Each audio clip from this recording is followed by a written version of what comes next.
Good morning. Market വ്യൂവിന്റെ opening ബെല്ലിലേക്ക് എല്ലാ പ്രേക്ഷകർക്കും സ്വാഗതം. ആദ്യം ഹെഡ്ലൈൻസ്. ഇന്ത്യൻ വിപണികളിൽ ചാഞ്ചാട്ടം. ഏഷ്യൻ വിപണികളിലെ നേട്ടത്തിൽ. US വിപണി വ്യാപാരം അവസാനിപ്പിച്ചത് നേട്ടത്തിൽ. അമേരിക്കൻ കടപ്പത്രങ്ങളിലെ നിക്ഷേപ നേട്ടം 4.07% താഴ്ന്നു. ഫെഡ് പലിശ നിരക്ക് നിർണയവും വിപണിയെ സ്വാധീനിക്കും. സ്വർണത്തിനും വെള്ളിക്കും വില കൂടി. മനുഷ്യ മനസ്സുകൊണ്ട് കമ്പ്യൂട്ടറുകൾ നിയന്ത്രിക്കുന്നതിന്റെ ആദ്യ ചുവടുവയ്പിലേക്ക് ന്യൂറാലിങ്ക്. തന്റെ സ്റ്റാർട്ടപ്പായ ന്യൂറാലിങ്കിൽ നിന്ന് ആദ്യമായി മനുഷ്യന് ബ്രെയിൻ ഇംപ്ലാന്റ് നൽകിയെന്ന ഇലോൺ മസ്ക്. ഗുരുതര പരിക്കുള്ളവരെ ചിന്തകൾ ഉപയോഗിച്ച് കമ്പ്യൂട്ടർ പ്രവർത്തിപ്പിക്കാൻ സഹായിക്കുക ലക്ഷ്യം. ന്യൂറാലിങ്കിന്റെ ആദ്യ ഉൽപ്പന്നം ടെലിപ്പതി എന്നറിയപ്പെടുമെന്ന് മസ്ക്. തുടർച്ചയായ 4ാം വർഷവും ലോകത്തിലെ ഏറ്റവും മികച്ച കാർ നിർമ്മാതാക്കളായി ടൊയോട്ട. 2023 ഫോക്സ് വാഗൺ AGയെ മറികടന്ന് ഏറ്റവും അധികം യാത്രാവാഹനങ്ങൾ വിറ്റഴിച്ചു. രേഖപ്പെടുത്തിയത് 11.5% വിൽപ്പന. ഇലക്ട്രിക് വാഹന മേഖലയിൽ മസ്കിന്റെ ടെസ്ലയെ മറികടന്ന് ചൈനീസ് കമ്പനി BYD 1ാം സ്ഥാനത്ത്.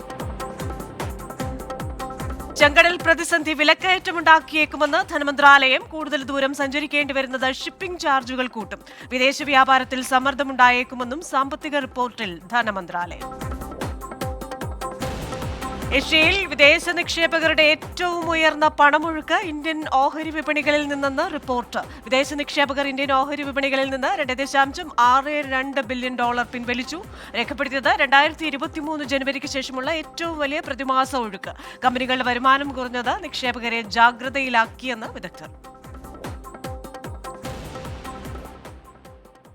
കഴിഞ്ഞ ദിവസം സാമ്പത്തിക സർവേക്ക് പകരമുള്ള ധനമന്ത്രാലയത്തിന്റെ റിപ്പോർട്ട് നമ്മുടെ സമ്പദ് വ്യവസ്ഥയുടെ ആരോഗ്യം എങ്ങനെ എന്ന് കാണിക്കുന്ന റിപ്പോർട്ട് വന്നിരുന്നു. ആരോഗ്യാവസ്ഥ മോശമല്ല, മികച്ച രീതിയിലാണ് ഇന്ത്യൻ സമ്പദ് വ്യവസ്ഥ പോകുന്നത് എന്നാണ് ഈ റിപ്പോർട്ട് പറയുന്നത്. 3 വർഷത്തിനുള്ളിൽ, അതായത് 2027ഓടെ ഇന്ത്യ $5 ട്രില്യൺ സമ്പദ് വ്യവസ്ഥയാകുമെന്നാണ് ധനമന്ത്രാലയം പറയുന്നത്.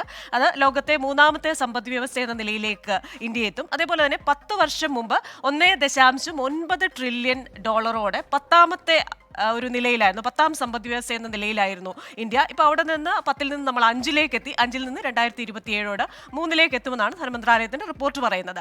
സംസ്ഥാന സർക്കാരുകളും പൂർണ്ണ പങ്കാളിത്തത്തോടെ പരിഷ്കാരങ്ങൾ കൂടുതൽ ലക്ഷ്യബോധമുള്ളതാക്കും. അപ്പോൾ സംസ്ഥാന സർക്കാരുകളുടെ പങ്കാളിത്തത്തോടുകൂടി കൂടുതൽ നടപടികളിലേക്കാണ് കേന്ദ്രം പോകുന്നതെന്ന സൂചനയും ധനമന്ത്രാലയം നൽകുന്നുണ്ട്.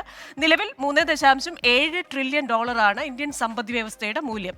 2047ഓടെ ഇന്ത്യ ഒരു വികസിത രാജ്യം എന്ന് പറയുന്ന പട്ടികയിലേക്ക് എത്തും. 1947 നമുക്ക് സ്വാതന്ത്ര്യം കിട്ടിയത്.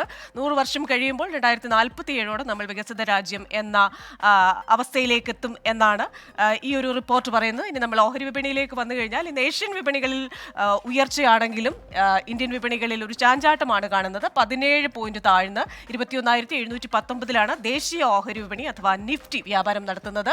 ബാങ്ക്, ഫൈനാൻഷ്യൽ സർവീസസ് ഓഹരികളും ചാഞ്ചാട്ടത്തിലാണ്, ഒന്നും പറയാറായിട്ടില്ല. അതേപോലെ തന്നെ സെൻസെക്സിലേക്ക് വന്നു കഴിഞ്ഞാൽ 46 പോയിന്റ് താഴ്ന്ന് 71,894 വ്യാപാരം നടക്കുന്നത്. നമുക്ക് അതിഥിയുണ്ട്.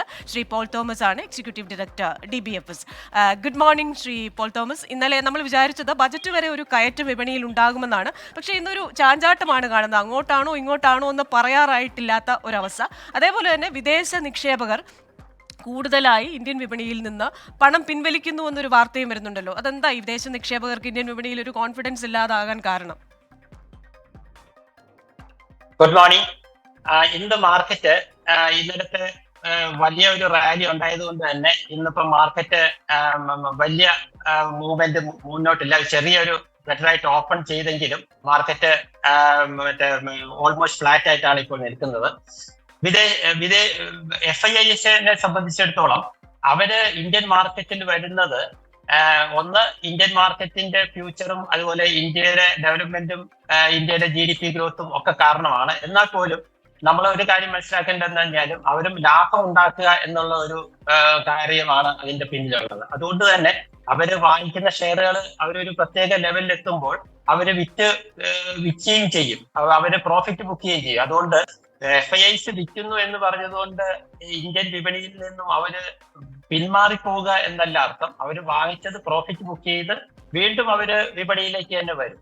അവർ ഓരോ ലെവൽ, അതും എല്ലാ FIIs പറയുന്ന ഒത്തിരി ഇൻസ്റ്റിറ്റ്യൂഷൻസ് കൂടി അതിനെ ഒന്നിച്ചാണ് നമ്മൾ പറയുന്നത്. അതിൽ ചില ഇൻസ്റ്റിറ്റ്യൂഷൻസ് വാങ്ങിക്കുമ്പോൾ ചില ഇൻസ്റ്റിറ്റ്യൂഷൻസ് വിൽക്കുന്നുണ്ട് എല്ലാ ദിവസങ്ങളിലും. അപ്പം രണ്ടും ഒരേ സമയം തന്നെ നടക്കുന്നുണ്ട്. അത് മാത്രമല്ല അവിടുത്തെ ഇൻസ്റ്റിറ്റ്യൂഷൻസിൽ പലതും പല രീതിയിലുള്ള ഹെഡ്ജ് ഫണ്ടുകളുണ്ട്, അതുപോലെ ലോങ് ടേം ഇൻവെസ്റ്റ് ചെയ്യുന്ന മറ്റേ ഇൻഷുറൻസ് ഫണ്ടുകൾ പോലെയുള്ള ഫണ്ടുകളുണ്ട്. അപ്പൊ ഇങ്ങനെ പല ഫണ്ടുകളും പല രീതിയിലാണ് അവരുടെ ഇൻവെസ്റ്റ്മെന്റ് സ്ട്രാറ്റജികളുള്ളത്. അതുകൊണ്ട് തന്നെ എപ്പോഴും സെല്ലിങ്ങും ബൈങ്ങും ഇൻസ്റ്റിറ്റ്യൂഷൻസിൽ തന്നെ പലരും മാറി മാറി വരും. നെറ്റ് സെല്ലിങ്ങോ നെറ്റ് ബൈങ്ങോ ആണ് നമ്മൾ സാധാരണ അതിനെപ്പറ്റി പറയാറ്. ഇന്ത്യൻ വിപണിയിലോ അല്ലെങ്കിൽ ശരി. ഇന്ത്യൻ സമ്പദ്ഘടനയിലോ അതുകൊണ്ട് പ്രത്യേകിച്ച് ഒരു ദോഷവും ഉണ്ടാക്കാൻ പോകുന്നില്ല. ശരി, താങ്ക് യു ശ്രീ പോൾ തോമസ്. എന്തായാലും വിപണി മെച്ചപ്പെടും എന്ന പ്രതീക്ഷയിലാണ് നിക്ഷേപകർ.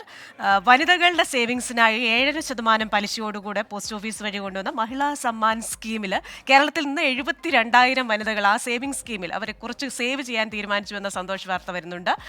മാർക്കറ്റ് വ്യൂവിൻ്റെ എപ്പിസോഡ് ഇവിടെ പൂർണ്ണമാകുന്നു.